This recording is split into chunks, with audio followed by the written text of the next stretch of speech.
Hello everyone. So what we're going to look at in this video is applying all of these finger picking techniques and mechanics and patterns that we've been looking at to a more popular music application. So we're going to be looking at how we use these to finger pick over adding chords with the left hand.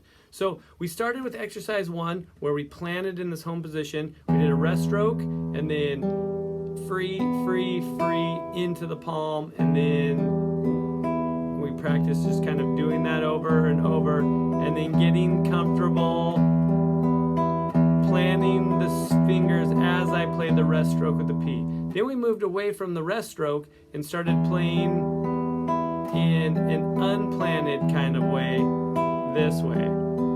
So 6, 3, 2, 1. And then we started moving the thumb 6, 5, 4, 5, 6, 5, 4, 5. So now I want to just do a couple alterations here. So I'm going to basically use that concept, all free strokes, no preparation, with the thumb traveling between 6, 5, and 4. But instead of just using I-M-A, we have a couple different options here. I can go P-I-M-A. I can go P-M-I-A. So I will always be on the 3rd string, M will always be on the 2nd string, and the ring finger will always be on the 1st string. So I could go 6, 3, 2, 1, or I could go 6, 2, 1, 3, or 6, 1, 2, 3. So I can have P-I-M-A. So I'd want to practice that with just a static bass first. And once I get comfortable with that, 6, 5, 4, 5, 6, 5, 4, 5.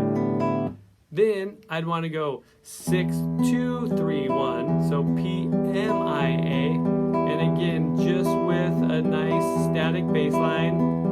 And once I get comfortable with that, then I can start moving that bass. 6, 5, 4, 5, 6, 5, 4, 5. And then the last one would be 6, 1, 3, 2, 6, 1, 3, 2, and then some P-A-I-M,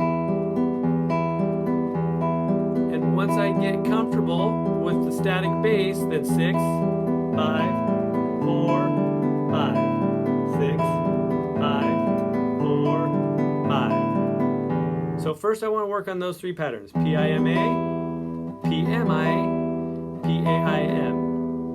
Now, so once I have those, we need to talk about the rhythmic aspect of this. So I can treat these as either quarter notes, 1, 2, 3, 4, or 1, 2, 3, 4, or 1, 2, 3, 4. So as most of the popular music songs that we'll be looking at, a lot of them will have whole note harmonic rhythms. So for example, if I put a C major in here, then I'd go in 1, 2, 3, 4. Then I'd move to my next chord. 1, 2, 3, 4. 1, 2, 3, 4. Admittedly, not the most exciting arpeggio pattern.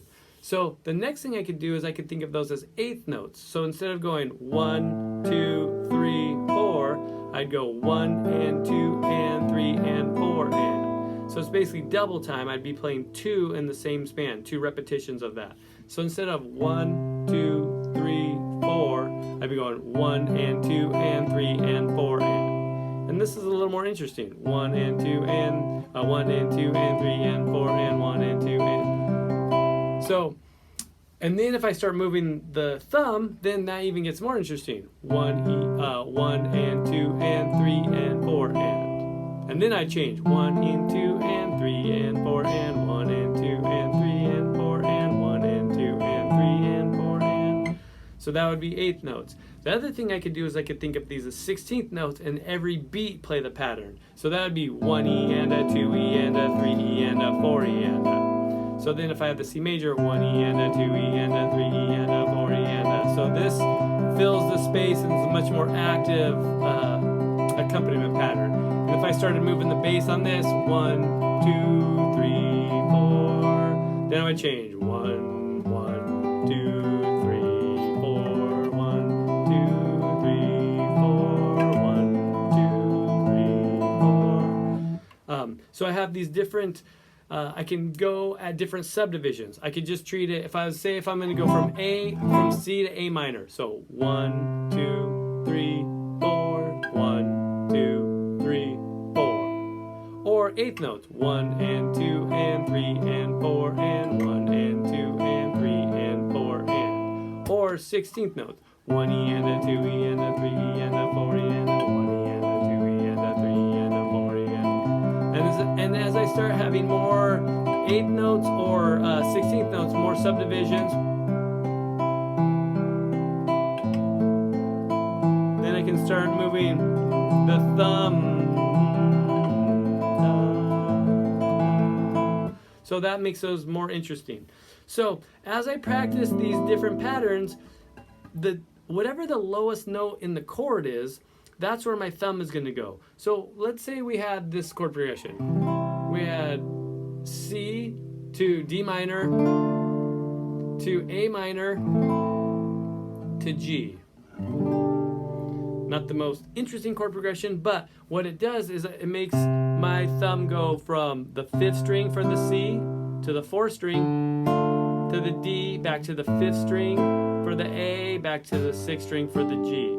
So now as I do these patterns, I'm going to have to move the thumb. So let's make them 8th notes so I don't have quite as much motion. I'm going to go 1 and 2 and 3 and 4 and. Now the D minor has the open D string as a bass. 1 and 2 and 3 and 4 and. Now I'm going to go to A minor, which is back to the 5th string. 1 and 2 and 3 and 4 and. Then the G, 1 and 2 and 3 and 4 and.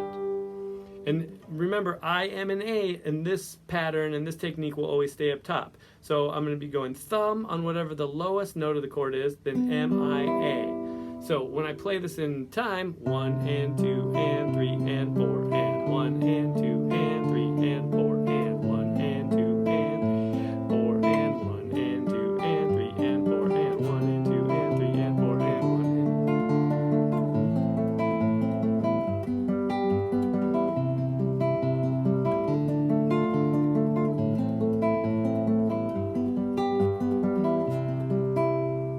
So then that starts to get a little more interesting and approximate some of the arpeggio patterns we will hear in some of the popular music we're listening to.